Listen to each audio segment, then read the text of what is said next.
Прогавили в черговий раз можливість оголосити незалежність, сказала Забужко і пішла за письмовий стіл.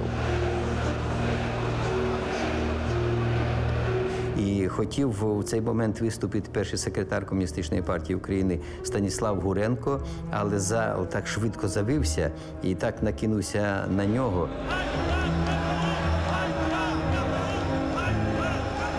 І в той момент було таке відчуття, що може зірватися Верховна сесія ця.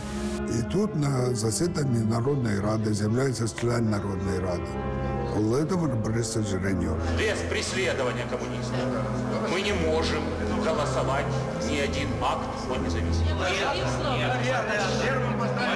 Дмитро Васильович прибігає в сесійний зал, стає за спиною Леоніда Макаровича і каже: «Читай.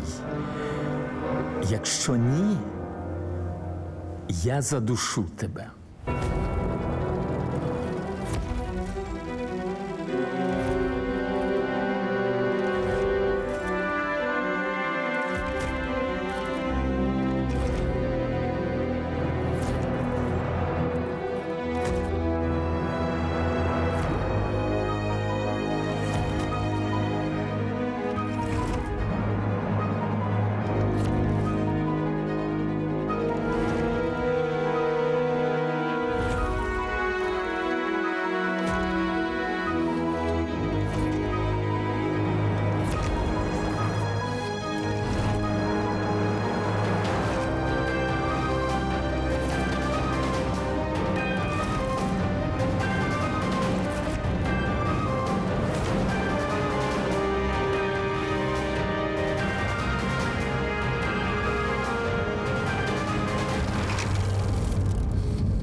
Незалежність України могла не відбутися.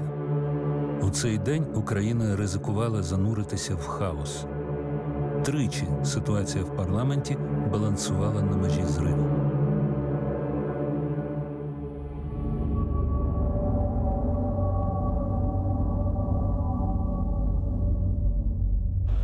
Шановні народні депутати, дозвольте позачергову сесію Верховної Ради оголосити відкритою. У Верховній Раді на початку її скликання було 375 комуністів. 375 із 450. І розвернутися ситуація могла по-різному, я це знав. До 12-ї години засідання відбувалося спокійно і навіть нудно. Годину виступає Кравчук. Оцінка ситуації в країні за лаштунки путчу.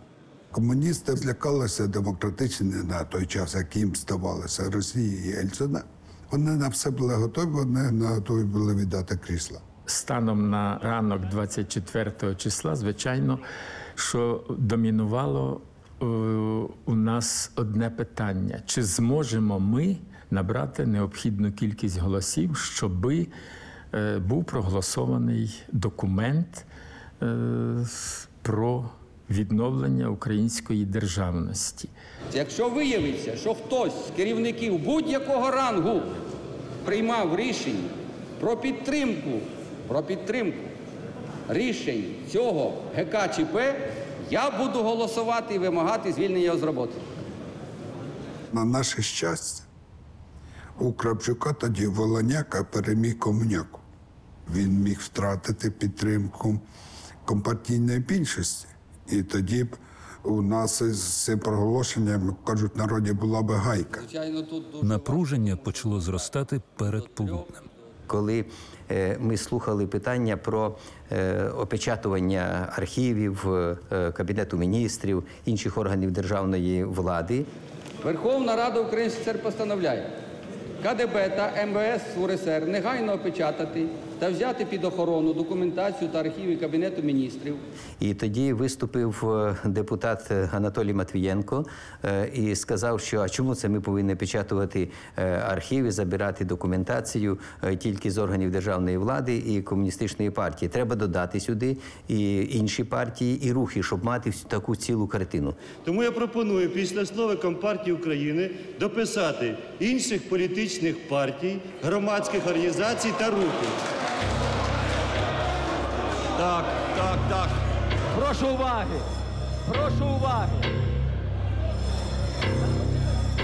Лариса Павлівна, що ви...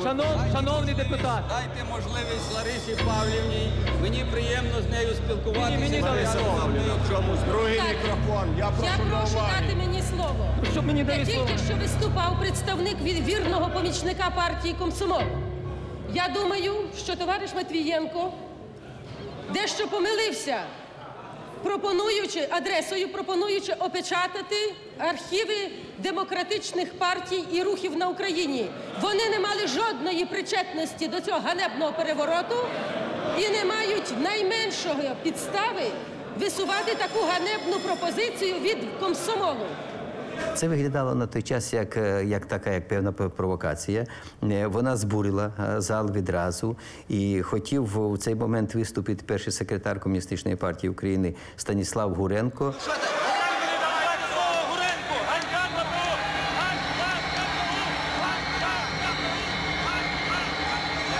Але зал так швидко завився і так накинувся на нього, кричали, не давали йому говорити, що довелося зробити перерву.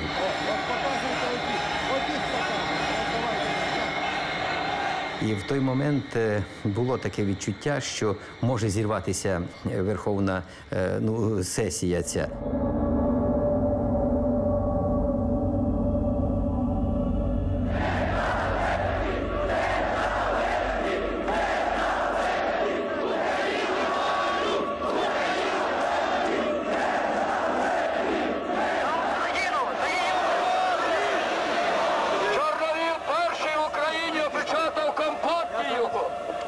Прошу мені не допомагати! Слава Україні! Я абсолютно переконаний, що ніяка сила людей не зупинила. Люди би це все змели, так би мовити, і вони б цю Верховну Раду по цеглинці розібрали. Хай вони не викручуються, хай вони не кажуть, що це була група змовників. Це була не група змовників, це був компартійний переворот, чисто компартійний. Зараз там у залі сесійному хотів ще щось говорити.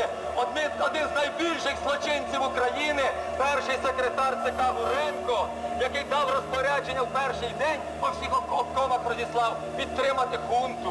І вона ще сміє лізти до мікрофона, на лаву підсудних йому, а не до мікрофону.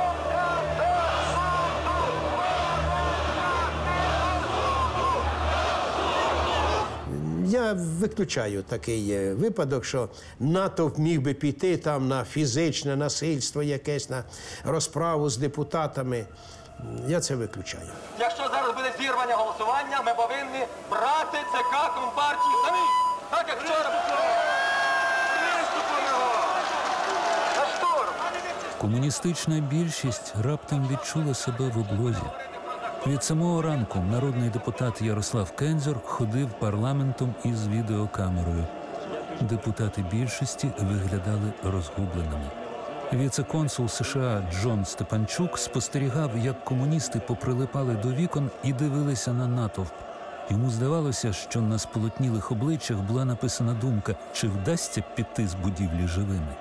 Будь-який штурм Верховної Ради, він би взагалі похоронив цю всю ідею. Юрбою в той момент не можна було досягти цієї мети. Навпаки, треба було діяти всередині самої Верховної Ради. Наша позиція якраз і полягала в тому, що головний удар по комуністичній системі можна нанести тільки через проголошення незалежності України.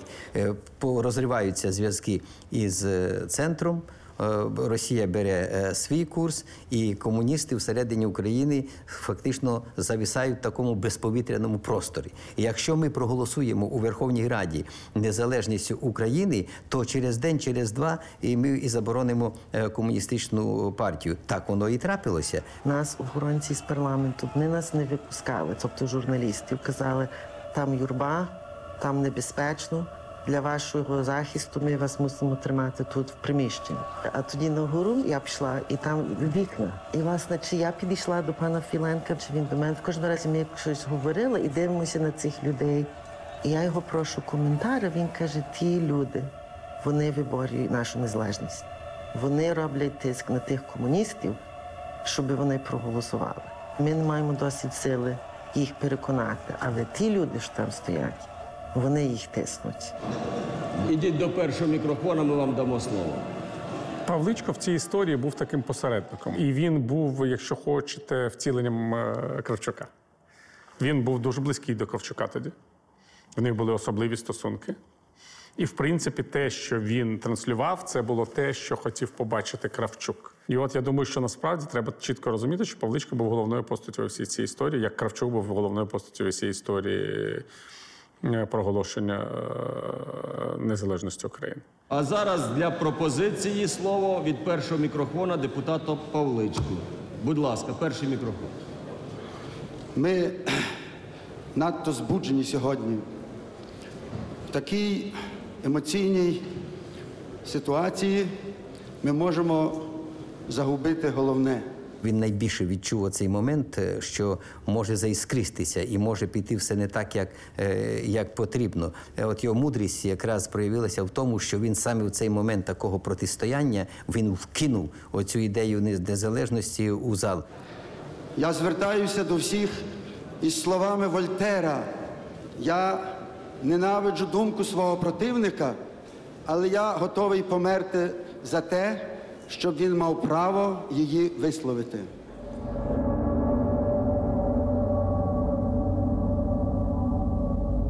Це напруга колосальна. Це передати словами є неможливо.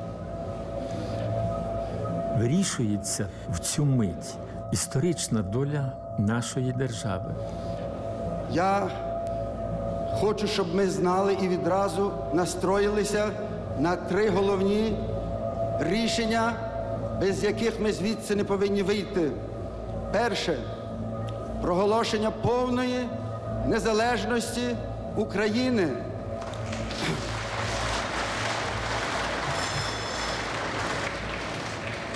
Друге – передачу всіх військових одиниць, дислокованих на території України, під командування Президії Верховної Ради України.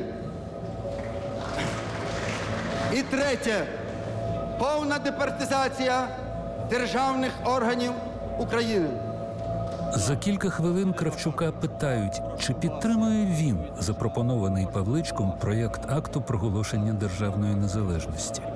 Я підтримую позицію тих народних депутатів, яка випливає з декларації, ця позиція, яка фактично там проголошена про незалежність України. Це великий парадокс. Людина, яка вогнем і мечем в час своєї роботи в ЦК Компартії, працюючи керівником ідеологічного відділу, випалювала ідею незалежності, враз почала агітувати свою команду, своїх колег по партії за те, щоб підтримати цей історичний документ. Позиція була зрозумілою. Треба ставити питання на голосування і приймати рішення.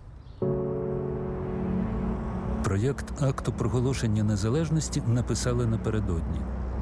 Левко Лук'яненко в звичайному шкільному зошиті виводив: виражаючи волю народу України до життя в незалежній державі, продовжуючи традиції державотворення Української Народної Республіки, сформульовані 22 січня 1918 року 4-м універсалом, І саме тут розпочалася оця первинна дискусія над текстом акту проголошення незалежності України. Левко Лук'яненко сказав, що ми давайте, я буду писати, напишу якусь козу отут, на цьому місці. Ця перша фраза зазнає найбільших змін. Відсилка до Української Народної Республіки здалася такою, що може налякати комуністичну більшість. І в наступній редакції її просто викреслили. Є цей акт на руках. Я з цим проєктом акту про незалежність сідаю на своє місце, а біля мене стоїть Яворівський в черзі до трибуни. Що це таке, кажуть? Значить, ось такий розданий документ. Другий мікрофон. Що ви стоїте з піднятою рукою? А ну дай. Ну, взяв.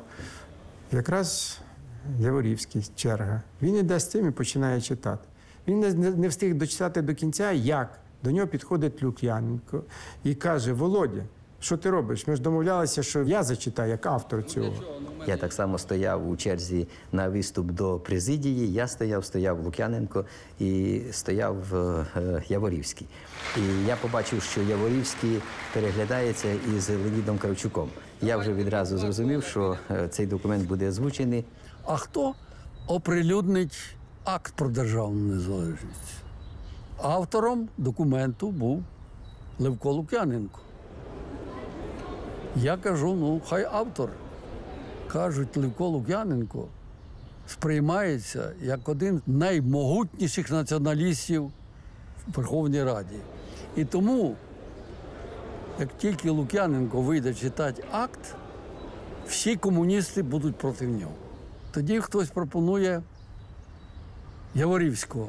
В тій ситуації то вже не мало абсолютно ніякого значення, але то було б справедливіше, тому що Лук'яненко писав першу версію цього документу. Лук'яненко відсидів 27 років за ідею незалежності, але я тут і не можу так дуже сильно дорікати Яворівському і Кравчуку, бо я так розумію, що вони працювали на результат. Давайте ми скажемо, що сьогодні не момент помсти, а момент істини. У нас є момент вийти із цих чвар. Через кілька хвилин, давайте вам через дадуть цей документ. Найголовніший документ, заради якого ми тут зібралися. Тут кілька рядків.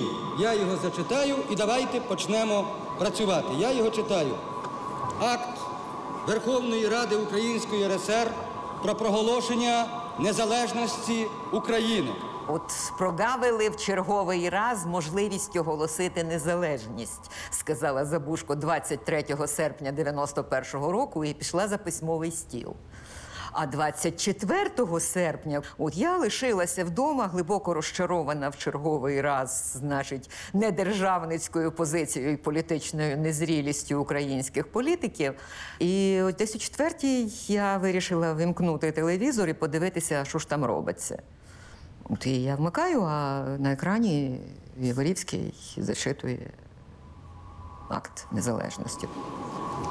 Виражаючи волю народу України до життя в незалежній державі, продовжуючи тисячолітню традицію державотворення в Україні, виходячи з права націй на самовизначення, передбаченого Статутом Організації Об'єднаних Націй та іншими міжнародно-правовими документами, здійснюючи декларацію про державний суверенітет України, Верховна Рада урочисто проголошує незалежність України та створення самостійної української держави Республіка Україна.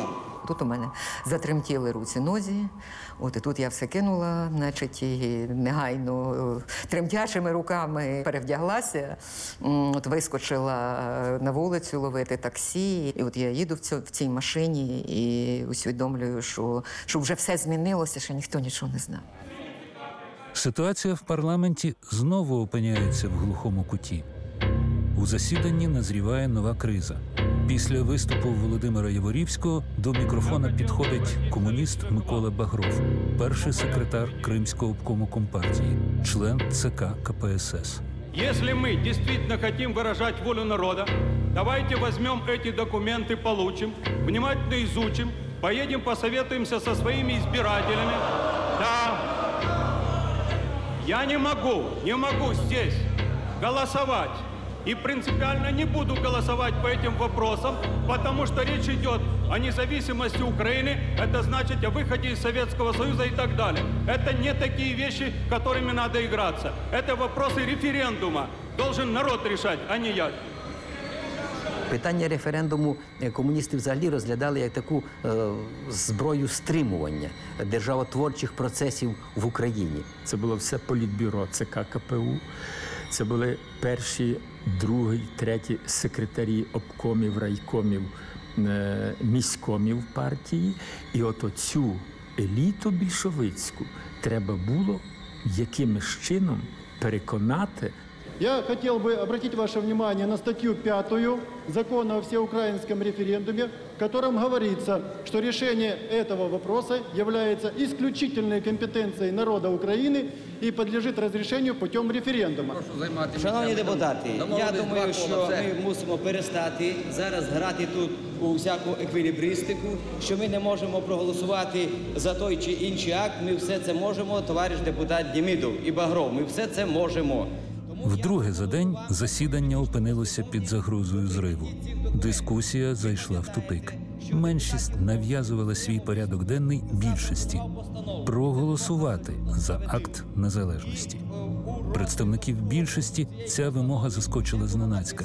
Вони не мали узгодженої позиції і вимагали консультацій. Потрібно було побачити компроміс, який запропонували Юхновський і Народна Рада. Шановні народні депутати, зараз головне не в тому, щоб сперечатись, а головне в тому, щоб прийняти документи. І Юхновський, врешті-решт, виходить на те, що каже, так, нам треба ухвалити таку постанову. В першому пункті має бути проголошення незалежності України. І друге, що треба ув'язати це із референдумом, щоб вже народ ствердив, і це буде справжня незалежність, і референдум нам допоможе у міжнародному визнанні незалежності України. Якщо хтось хоче подумати, що він проголосує і стане героєм, а той, що не проголосує, будуть говорити ганьба, то від цього Україні не легше. Україні потрібно прийняти документ розумний. Поки не був сам переконаний, що будемо мати більшість, причому переважну більшість, я відтягував це питання, не ставив це питання на голосування. Таку пропозицію вношу. Оголосити на 1 годину перерву, зібратися разом в різних групах, по більшості, меншості, почитати, подумати, повивчати і зараз 16 годин, о 17 годині повернутись до залу.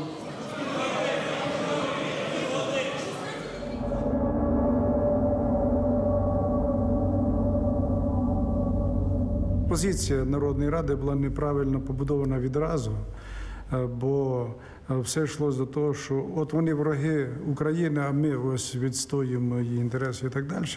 Ми багато втратили на тому, що йшла ця боротьба. Ця група 239, вони внизу в кінозалі збиралися і казав Гуренко, що ми сидимо в повному гівні. Ми слухали їхнє обговорення. Там були ті такі hardliners, що були проти незалежності, і були ті, що хотіли проголосувати.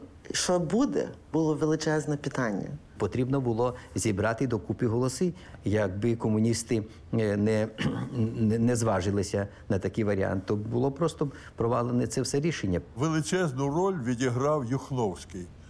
Він був член Компартії, він був ветеран війни Другої світової. Його шанували, він академік, він був такий поміркований. І він їх уколисував, комуністів, що давайте приймати акт незалежності. Він не тільки їм говорив, що це найкращий вихід для України, а й для них, не тільки для всієї України, а й для самих комуністів проголосити незалежність, це взяти на себе відповідальність, це почати будувати українську державу, це, по суті, змити з себе ту ганьбу, яка була на прапорі комуністичної влади. і в дні путчу, і ще до путчу. І тоді суспільство їм пробачить ці всі гріхи, якщо вони будуть будувати українську державу. Незалежність, одержана шляхом референдуму, є справжня незалежність. Усі цивілізовані країни світу одержували незалежність як результат вільного волевиявлення народу. Ігор Афілович, от мудра людина, він каже, що дивіться, якою буде парламент там наступні роки, невідомо. Але коли за цим буде воля народу, тут уже змінити рішенням парламенту без референдуму неможливо. Я пішов до Леоніда Макаровича Кравчука і кажу: Леонід Макарович, треба ставити на голосування акт проголошення незалежності України. А він каже: а комуністи не проголосують без референдуму. Я кажу: так ставте з референдумом. Хоч я сам був проти референдуму. Кажу: ставте з референдуму, але ставте, не відтягуйте. Я сказав, референдуму ми можемо винести прийнятий акт. І тут уже аргументів про це не було ніяких. Тобто ми приймаємо рішення і затверджуємо його, кажу, всеукраїнським референдумом, що було зроблено 1 грудня.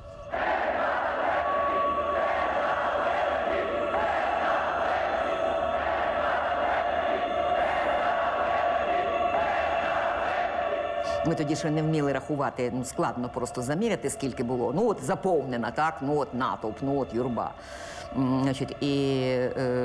Сама ця неконтрольована юрба, звичайно ж, їм, котрі дивилися на нас звідти зверху з вікон, мусила здаватися загрозливою. А що на горі робилося? Істерика повна. Я помиляюся, але якщо нас викинуть туди, ми нічого не зможемо зробити. Ми маємо хоча б робити тоді те саме. І тут на засіданні Народної Ради з'являється член Народної Ради Володимир Борисович Гриньов, заступник голови Верховної Ради. І каже, що ми не маємо ніякого морального права підтримати цей акт без заборони Компартії. Значительная часть аппарата прониклась идеей сделать суверенную Украину. Но коммунистическую суверенную. Гриньов, звичайно, був виразником тих проросійських сил. Я не думаю, щоб там хтось йому диктував це, але безперечно, що він хотів цей процес уповільнити, чи просто перервати, чи навіть не дати йому відбутися. Я хочу обратить ваше внимание, что я буду резко выступать в парламенте, что без декоммунизации, без национализации имущества Компартии, без приостановки ее деятельности, без преследования коммунистов мы не можем голосовать ни один акт. Мене це засідання неймовірно перелякало, тому що частина членів Народної Ради, на чолі з заступником голови Верховної Ради України, харківським професором Володимиром Гриньовим, говорили, що можна голосувати за незалежність тільки в пакеті, якщо проголосимо незалежність України і заборонимо комуністичну партію України. Они голосуют, не получаем больше. Дальше что? Подожди, я хочу, чтобы сказал Владимир Борисович. Моя позиция в этом случае не голосовать за. Нет, не за акт о суверенитете. Не, я не про это. Как ты говоришь? По твоей схеме. А вот тогда, если они голосуют против декоммунизации, обращаться к народу. Багато з нас розуміли, що такий радикалізм може, так мовити, зірвати найголовніше питання, яке тоді стояло перед нами – ухвалити документ, який би фіксував відновлення української державності. Без голосів комуністів ми не могли ухвалити жодного рішення. Дискусію до певної міри на користь голосування все-таки без заборони Компартії в той день найбільш активно зламали в хорошому сенсі цього слова двоє людей – Дмитро Павличко і Богдан Гаврилишин. Він буквально за нами ходив, дьоргав, хапав. Що ви робите? Що ви робите? Голосуйте! Голосуйте зараз, голосуйте тут, бо може завтра цього не станеться, може завтра цього не буде. Займіть свої місця, будь ласка. Я вас прошу, займіть свої місця. Я не розумію, або вам хочеться говорити, або приймати документи. Я зовсім не можу вас зрозуміти. І я. зробив такий дитячий вчинок. Я розшукав Леоніда Макаровича Кравчука і сказав, що незалежність не вдасться, напевно, проголосити. Леонід Макарович наді мною посміявся. Він мені сказав, що я, як завжди, демонструю незнання української національної психології.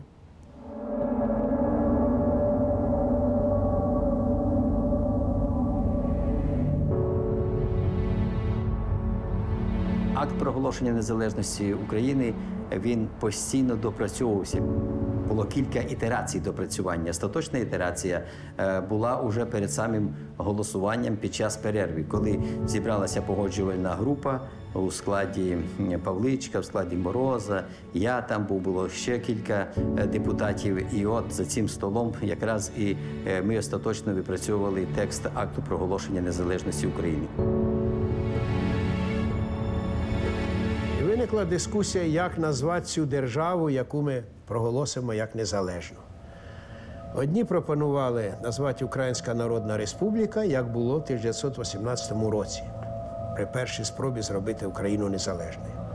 Інші говорили Українська Радянська Республіка. Ради ж залишалися як основи народовладдя, соціалістична відкинуть.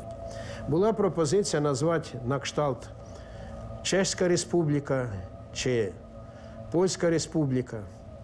Прийшли до єдиної думки – Україна. Остання правка була у передбаннику перед входом до Кабінету голови, і з цим готовим матеріалом вже пішли до сесійного залу.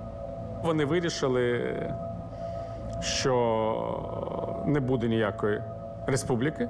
І Дмитро Васильович Павличко сказав мені, щоб я взяв ручку і повикреслював це слово всюди, де я його побачу. Тепер, коли я беру свій український паспорт, і я розумію, що там головно буде написано «Республіка Україна», я розумію, що я змінив назву власної країни власною рукою, мені стає дивно.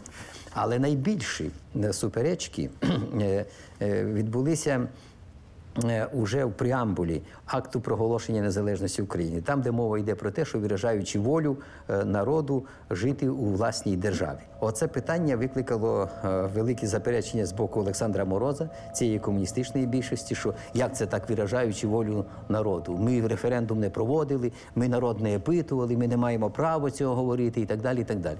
І Дмитро Васильович Павличко пішов на такий компроміс, і він прив'язав його до події, яка відбулася на днях, тобто до державного перевороту.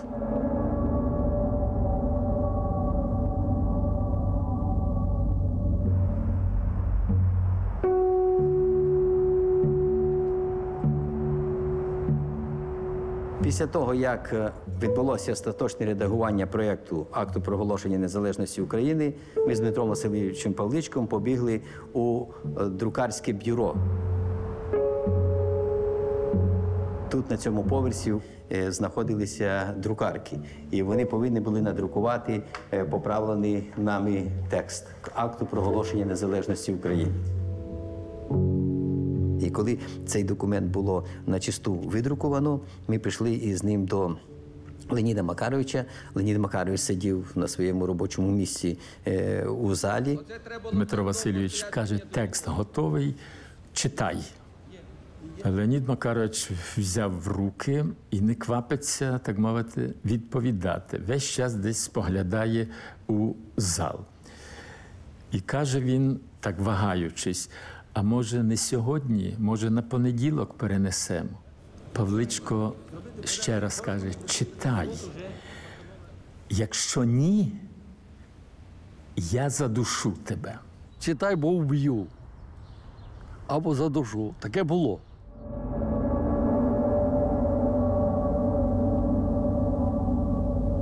Питання, будуть голосувати комуністи чи не будуть, вирішувалася вже до останньої миті.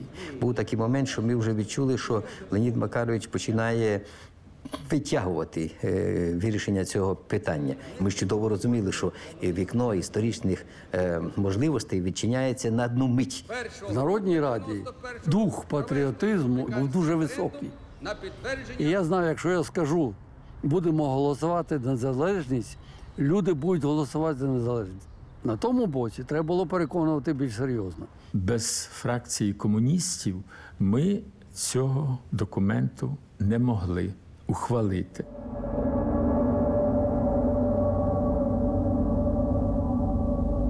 Все це проходило в оточенні синьо-жовтого моря прапорів.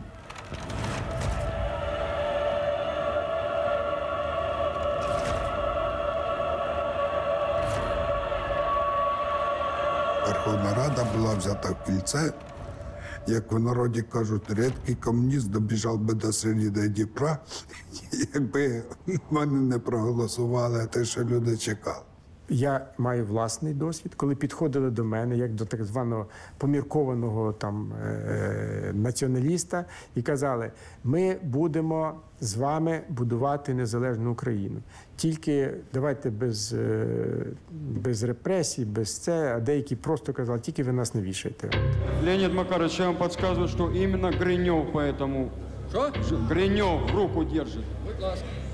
Здавалося, що вже нічого не може зупинити позитивний результат голосування. Та раптом Володимир Гриньов підіймається з місця і прямує до трибуни.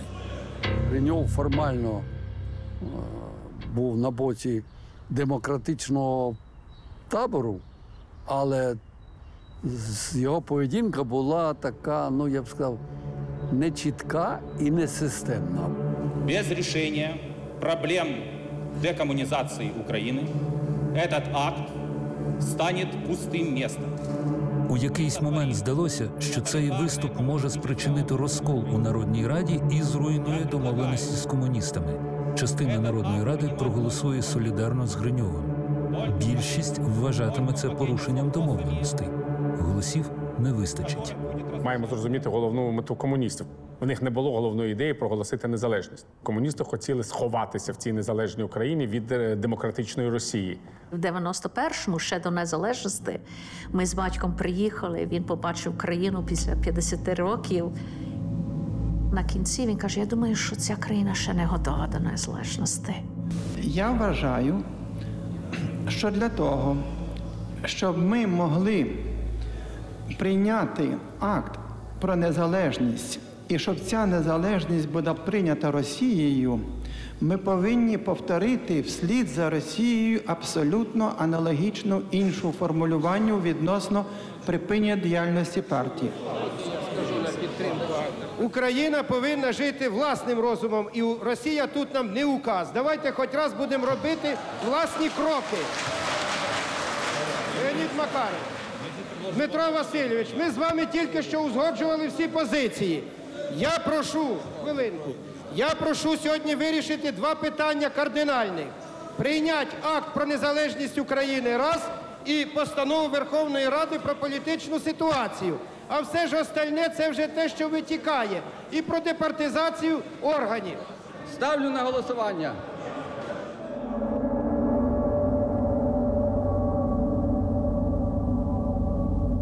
О 17:57 Кравчук ставить на голосування компромісну постанову. Верховна Рада проголошує незалежність, але передбачає затвердження акту на референдумі. Водночас це голосування зіграло роль сигнального. Це був тест, скільки комуністів погоджуються на цей компроміс, скільки комуністів готові проголосувати за незалежність. За 321 постанова прийнята. Я переговорив особисто з керівниками всіх областей, всіх без винятку областей. І коли я переконався, що більшість депутатів буде голосувати за акт про державну незалежність, я сказав, ставимо. Оце був сигнал. Акт проголошення незалежності України, виходячи із смертельної небезпеки, яка нависла була над Україною у зв'язку з державним переворотом в СРСР 19 серпня 1991 року, продовжуючи тисячолітню традицію державотворення в Україні, виходячи з права нації на самовизначення, передбаченого Статутом ООН та іншими міжнародно-правовими документами, здійснюючи декларацію про державний суверенітет України, Верховна Рада УРСР урочисто проголошує незалежність України та створення самостійної української держави України. Територія України є неподільною і недоторканою. Віднині на території України мають чинність виключно Конституція і закони України. Цей акт набирає чинності з моменту його схвалення. Прошу проголосувати. У постанові референдум. Прошу проголосувати.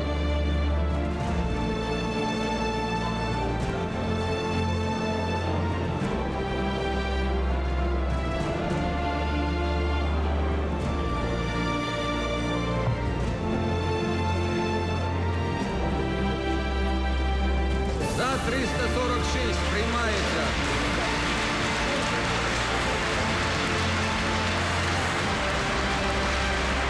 Завдання, яке було поставлене, виконалось.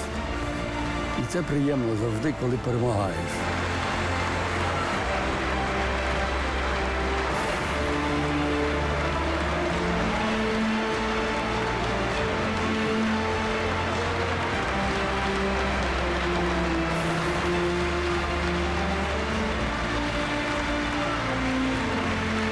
Було таке враження гора з плеч. Да. Що це сталося.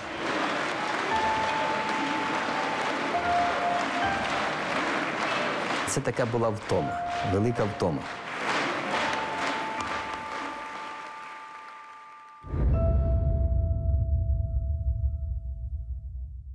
Багатьох просто сльози були на очі, як і в мене, до речі.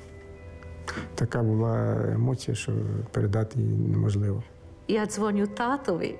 Я пам'ятаю, я стрибала і кричала: "Тато, ми незалежні". І він сказав: "Я не вірив. Я не вірив". І він такий щасливий був. Це був найкраща хвилина нашого життя. Старші покоління емігрантів молилися за незалежність України. Тому бачити, як цей момент настає, було дуже зворушливо. Особисто я, як американець українського походження, як іммігрант у США, був радий бачити, що це відбувається мирним шляхом. Це відкрило нові надії для українського народу. Тому це була суміш емоцій. Я свідок того, що було внизу, в юрбі на вулиці. І я свідок тої ейфорії. Я це пам'ятаю, що, Боже, ось воно. Оцей 9-й вал історії, який володіє колосальною сугестивністю і який втягує в себе, втягує просто всіх по дорозі, підгрібає. Отак, як цунамі йде, знаєте, і вона згрібає пісок і камінці. Вийшов до фоє. Я побачив першого секретаря Центрального комітету Компартії України Станіслава Горенка, який стояв біля вікна і дивився так на цей розлючений натовп. І до нього підійшов голова Комітету державної безпеки Української РСР Микола Голушко. "Вітаю тебе, Стасе", сказав йому Голушко, "нарешті ми вільні". І вони обійнялись. А вже під кінець виступив із центральної трибуни депутат Лубківський. Пропоную внести національний український жовто-синій прапор і встановити в приміщенні Верховної Ради України. Пропозиція зводиться до того, що мова йде про пам'ятний прапор, який був на нашому танкові, ну не на нашому, на якому, я не знаю. Екіпаж український, екіпаж український. І він стояв, той прапор і той танк, і захищав Верховну Раду РСФСР. Ви його бачили часто по телебаченню. Я вважаю, що він завоював право, як пам'ятний прапор, бути в цьому залі. Вперше за роки існування цього приміщення Верховної Ради УРСР у залі появилися синьо-жовті кольори.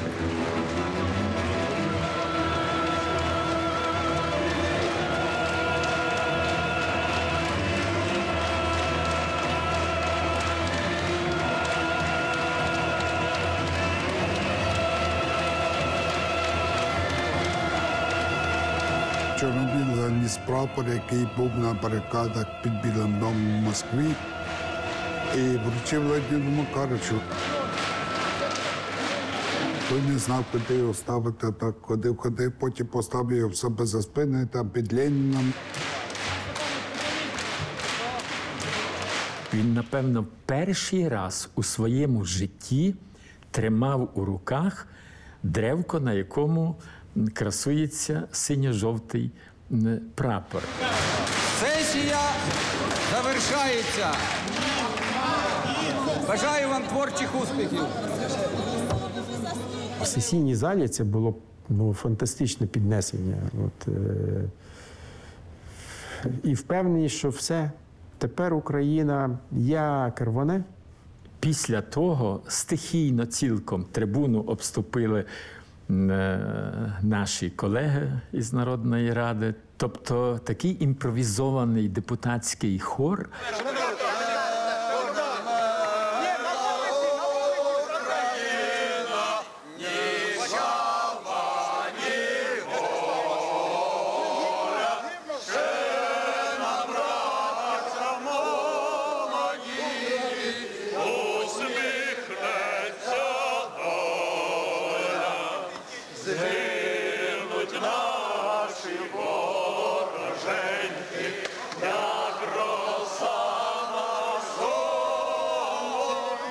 Ми вийшли до людей, і там були братання, цілування і все інше.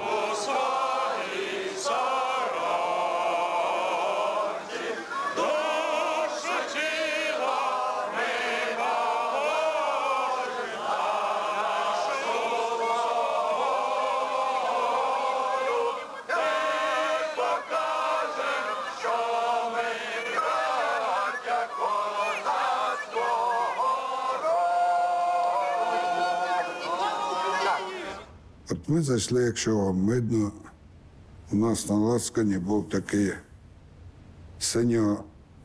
синьо-червоний значок народного депутата Української Совєтської Соціалістичної Республіки. А вийшли ми з Верховної Ради, у нас на ласкані був такий синьо-жовтий значок. От було оце, а стало це. І це є вже 30 років. Я так дивлюсь, і прапор жовтий прямо майорить, червоний. І хтось каже, давай ганчірку цю знімемо. Хороша ідея. Останній ця домовина Радянської імперії був забитий українцями 1 грудня. Борис Єльцин проводив нараду з вищими керівниками військовими з питанням, чи можуть Україна і Росія обмінятися ядерними ударами в разі проголошення української незалежності. Це отака боєголовка. Я стояв біля неї такого діаметру. Отак мені по груди. 10 Хіросім. Леонід Макарович із властивою йому інколи прямотою і категоричністю каже: Борисе Миколайовичу, я взагалі не знаю, де знаходиться якийсь там Кремль. Коли я приїхав в Київ, до мене йде 3 могутні хлопці зброєю, шагом. Я думаю, все закінчилось. Зараз візьмуть.